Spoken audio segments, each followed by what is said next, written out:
Malcolm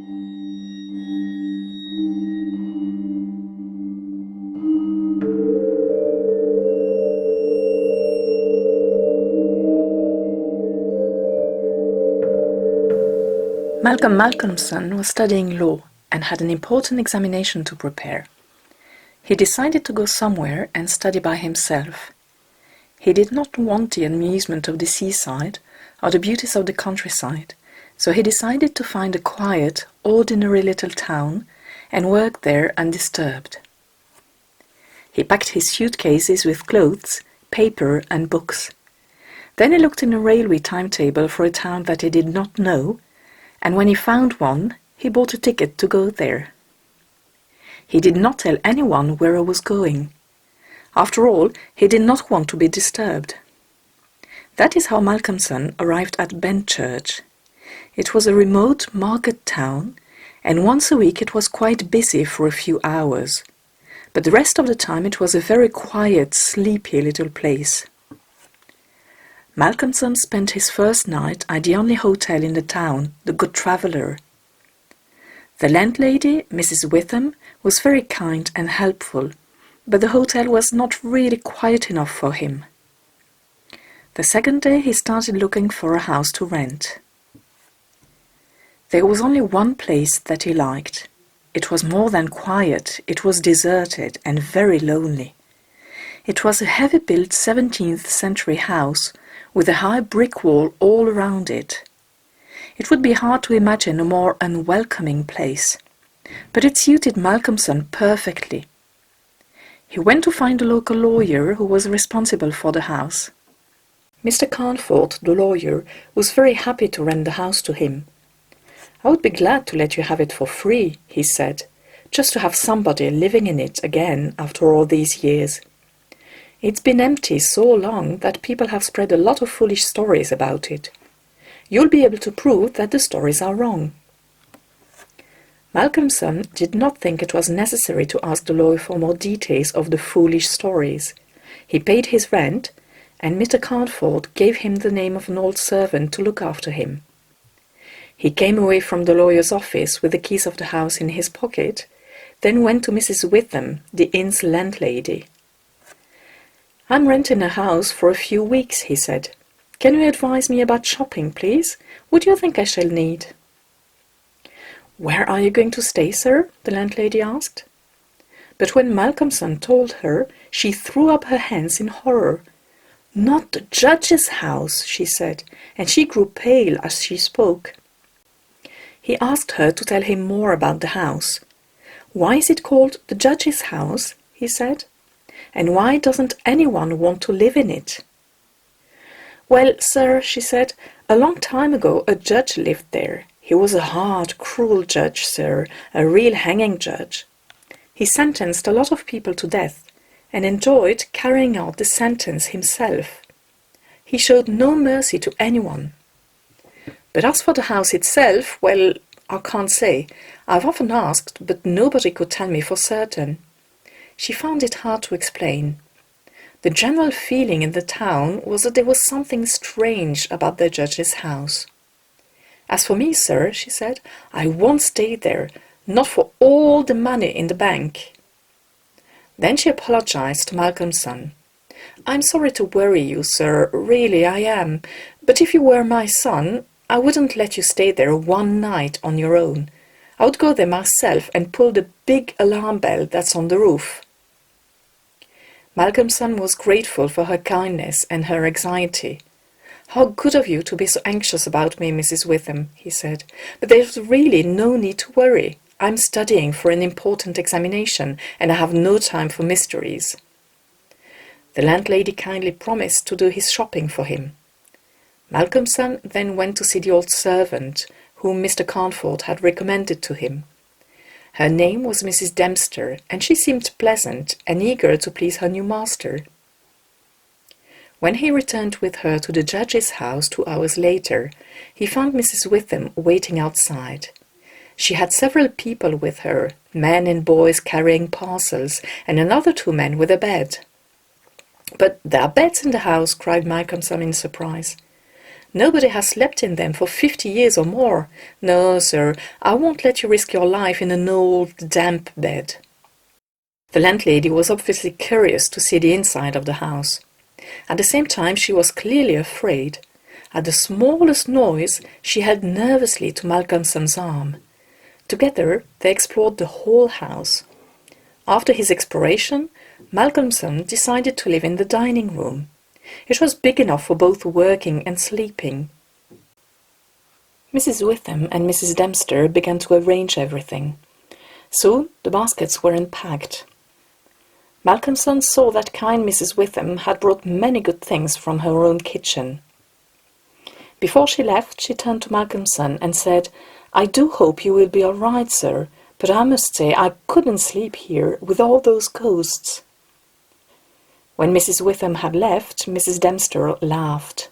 "Ghosts," she said, "ghosts? There are no ghosts. There are rats and insects and doors that need oiling. There are windows that blow open in the wind. Look at the old oak walls of this room, sir. They are old, hundreds of years old. Don't you think there will be rats and insects behind the wood? You will see plenty of rats here, sir, but you won't see any ghosts, I'm sure of that.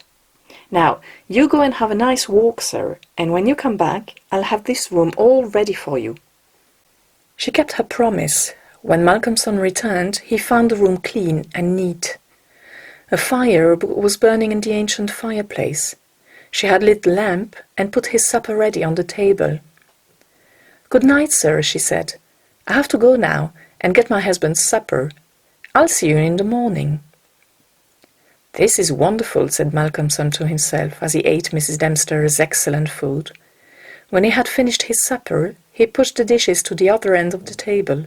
He put more wood on the fire and began to study.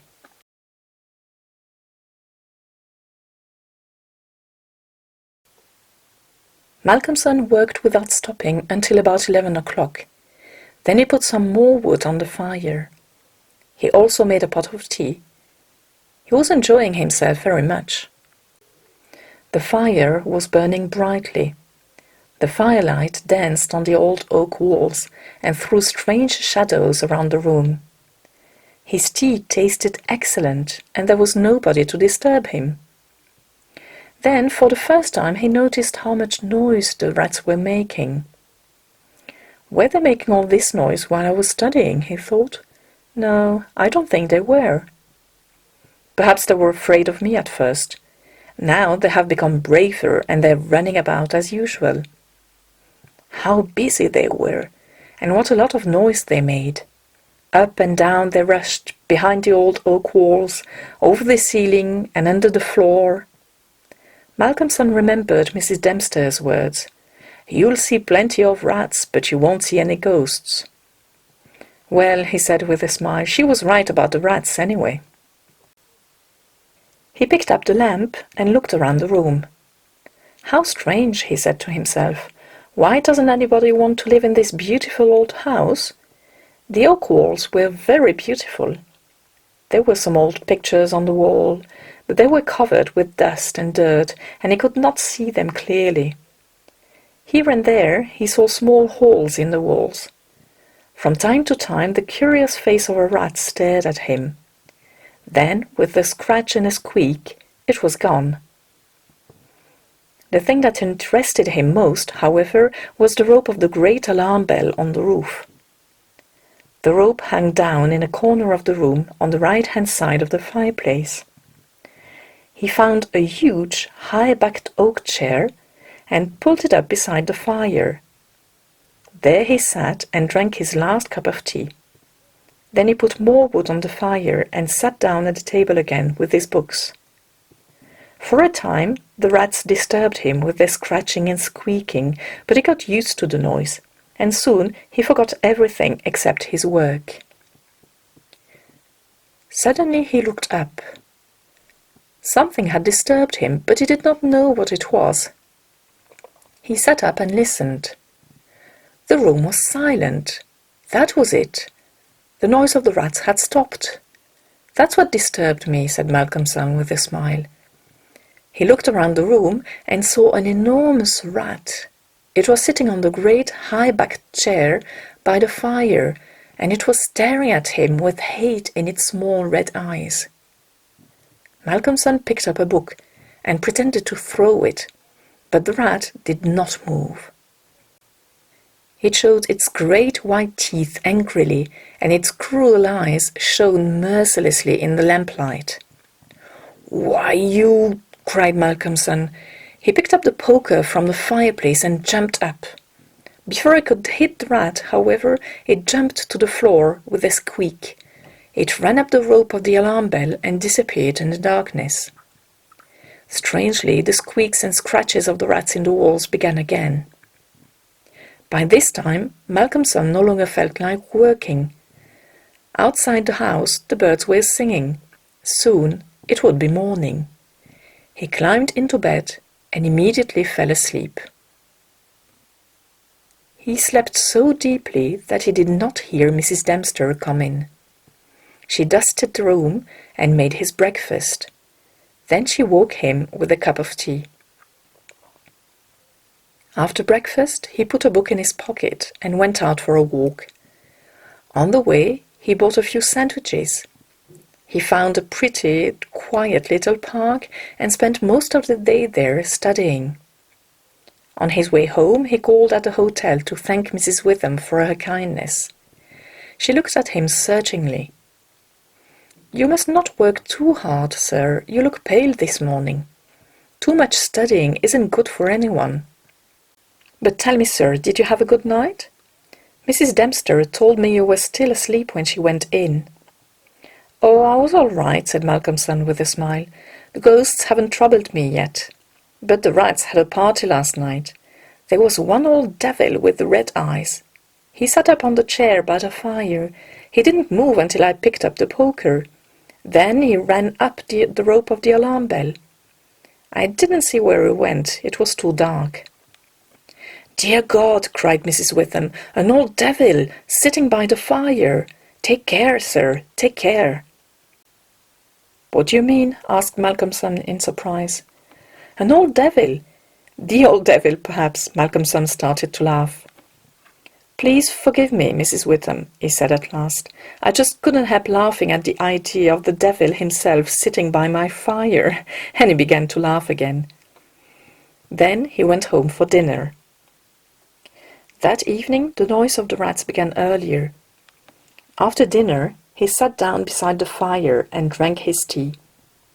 Then he sat down at the table and started to work again. The rats disturbed him more than the previous night.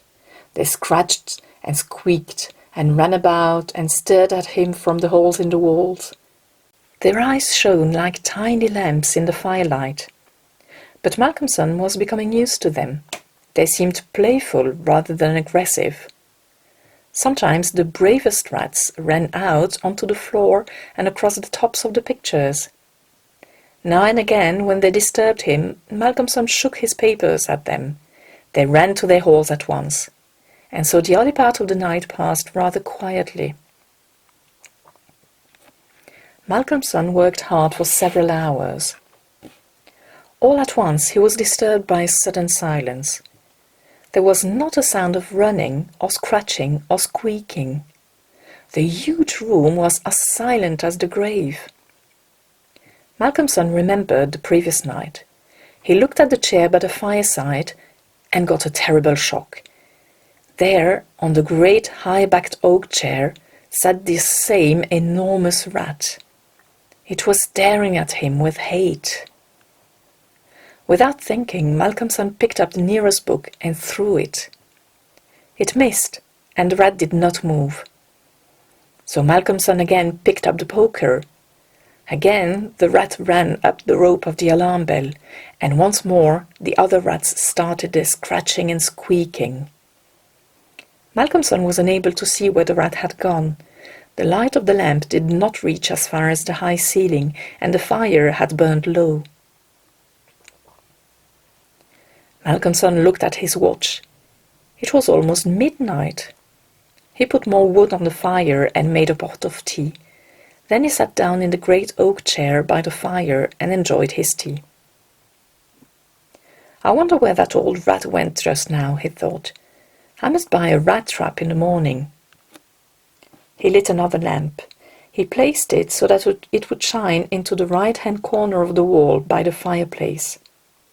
He got several books ready to throw at the creature. Finally, he lifted the rope of the alarm bell. He put it on the table and fixed the end of it under the lamp. As he handled the rope, Malcolmson noticed how soft and flexible it was. You could hang a man with it, he thought. Then he stood back and admired his preparations. "There, my friend," he said aloud. "I think I'll learn your secret this time." He started work again and was soon lost in his studies. But once again he was disturbed by a sudden silence. Then the bell rope moved a little, and the lamp on top of the rope moved too. Malcolmson made sure that his books were ready for throwing. Then he looked along the rope. As he looked, the great rat dropped from the rope onto the old oak chair. It sat there, staring at him angrily.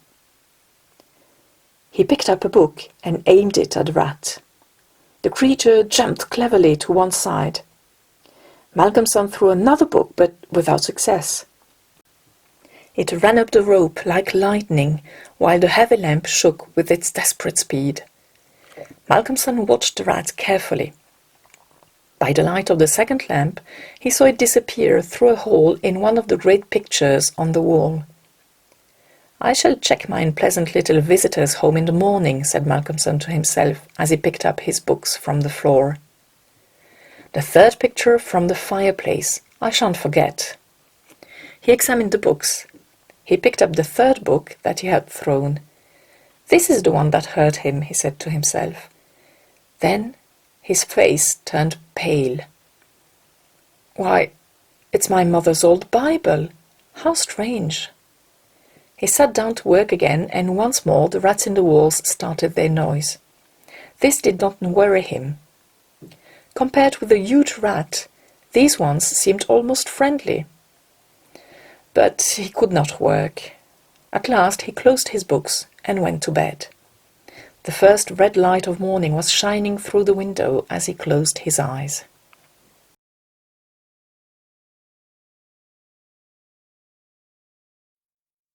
He slept heavily but uneasily, and he had unpleasant dreams. Then Mrs. Dempster awoke him as usual with a cup of tea, and he felt better. But his first request to her surprised the old servant very much. "Mrs. Dempster, while I'm out today, will you please dust or wash those pictures, particularly the third one from the fireplace? I want to see what they are." Again, Malcolmson spent most of the day studying happily outside. On his way home, he visited Mrs. Witham at the hotel again. She had a visitor with her in her comfortable sitting room. "Sir," said the landlady, "this is Dr. Thornhill." As soon as she had introduced them, Doctor began to ask Malcolmson a great many questions. "Doctor, I'll gladly answer all your questions if you'll just answer one of mine." The doctor seemed surprised, but he agreed at once. "Did Mrs. Witham ask you to come here and advise me?" asked Malcolmson. The doctor looked surprised. Mrs. Witham's face turned very red and she looked away, but the doctor was an honest, friendly man, and he answered quickly. "She did, but she didn't want you to know. She's worried about you. She doesn't like you staying there all alone, and she thinks you study too hard and drink too much strong tea. She asked me to give you some good advice. I was once a student too, you know, so I know what I'm talking about."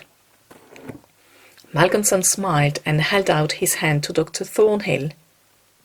"I must thank you for your kindness, and you too, Mrs. Witham.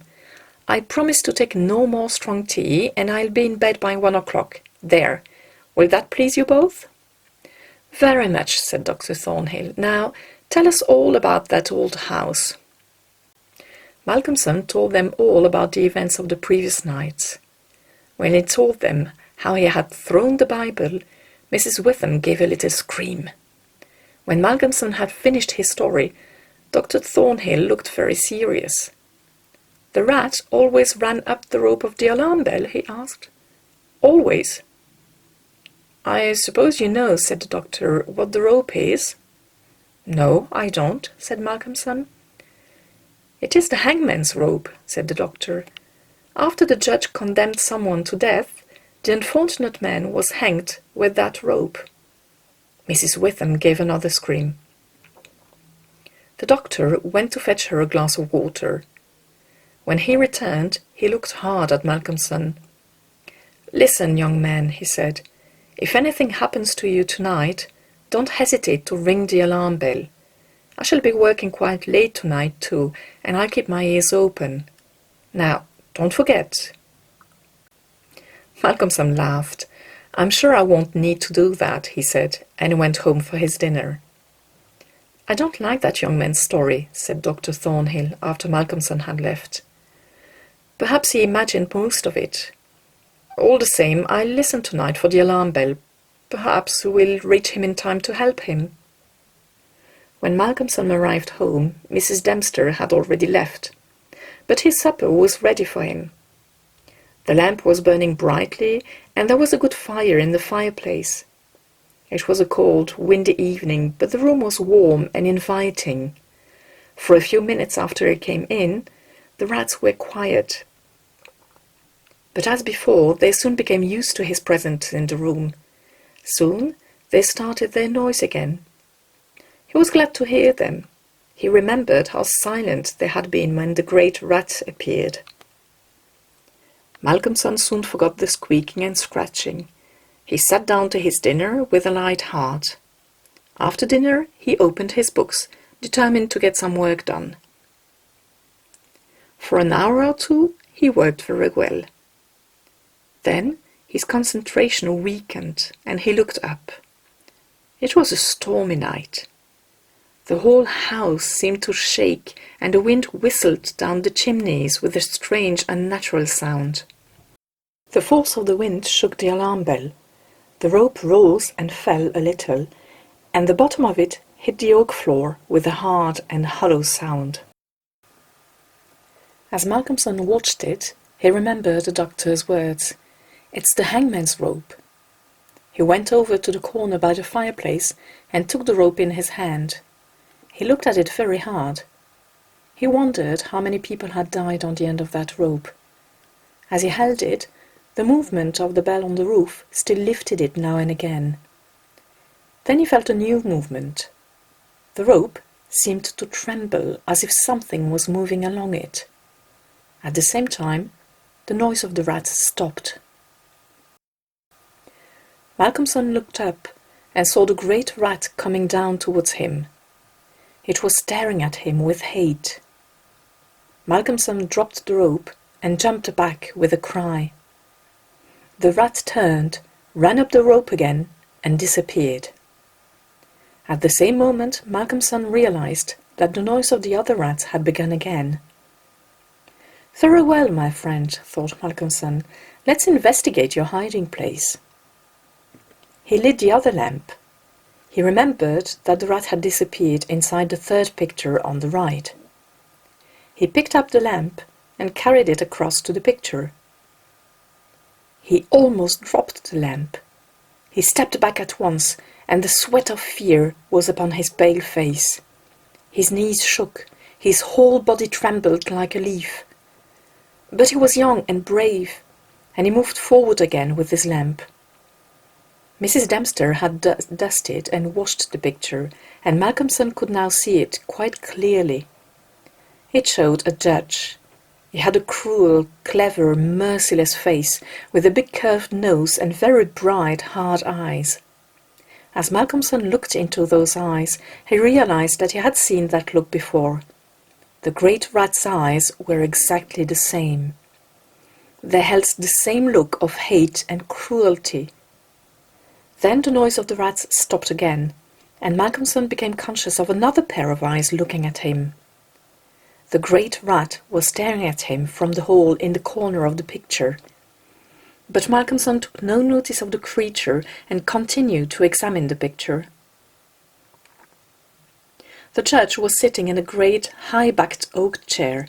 on the right-hand side of a great stone fireplace. In a corner, a rope hung down from the ceiling.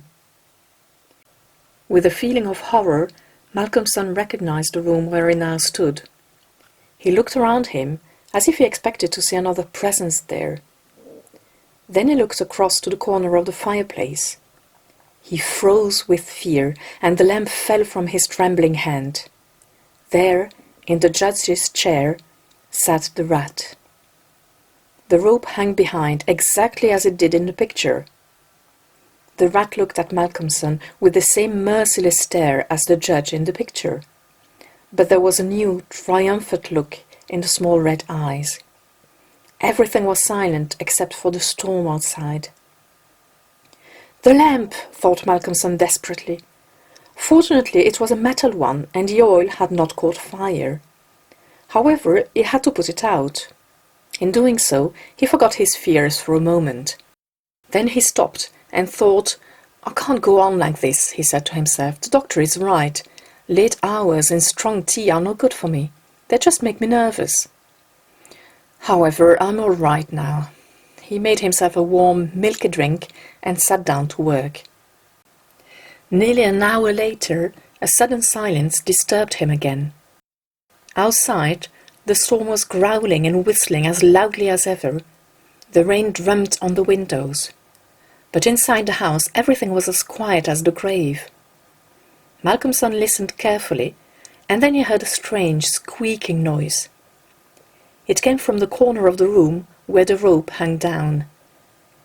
At first, he thought the rope itself was making the sound. Then he looked up and saw the great rat. It was chewing the rope with its ugly yellow teeth. It had almost bitten through it, and as Malcolmson watched, part of the rope fell to the floor. Only a short piece was still attached to the bell, and the rat was still hanging on to it. Now the rope began to swing backwards and forwards. Malcolmson felt a moment of terrible fear. "Now I can never ring the alarm bell," he thought. Then he was filled with anger. He picked up the book he was reading and threw it violently at the rat. He aimed it well, but before the book could hit the creature, it dropped off the rope and landed on the floor. At once Malcolmson rushed towards it, but the rat ran away and disappeared into the shadows.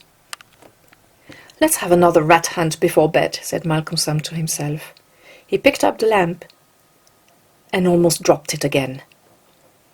The figure of the judge had disappeared from the picture. The chair and the details of the room were still there, but the man himself had gone. Frozen with horror, Malcolmson moved slowly round. He began to shake and tremble. His strength left him, and he was unable to move a muscle. He could only see and hear. There, on the great high-backed oak chair, sat the judge. His merciless eyes stared at Malcolmson. There was a smile of triumph on his cruel mouth. Slowly, he lifted up a black hat. Malcolmson's heart was drumming wildly. There was a strange singing noise in his ears. Outside, the wind was as wild as ever. Then, above the screams of the wind, he heard the great clock striking in the marketplace. He stood and listened, stiff and unmoving. The triumph on the judge's face grew. As the clock struck 12, the judge placed the black hat on his head. Slowly and deliberately, he rose from his chair and picked up the piece of rope from the floor. He pulled it through his hands. Slowly and carefully, he made the thick, flexible rope into a noose. He tested the noose with his foot and pulled hard at it until he was pleased with it. Then he began to move slowly and carefully past the table, on the opposite side to Malcolmson. With one quick movement, he stood in front of the door. Malcolmson was trapped. All this time, the judge's eyes never left Malcolmson's.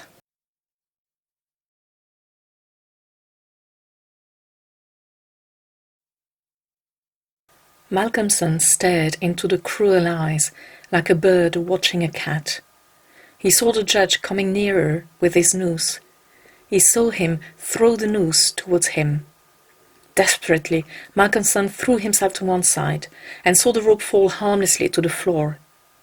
Again, the judge raised the noose and tried to catch Malcolmson.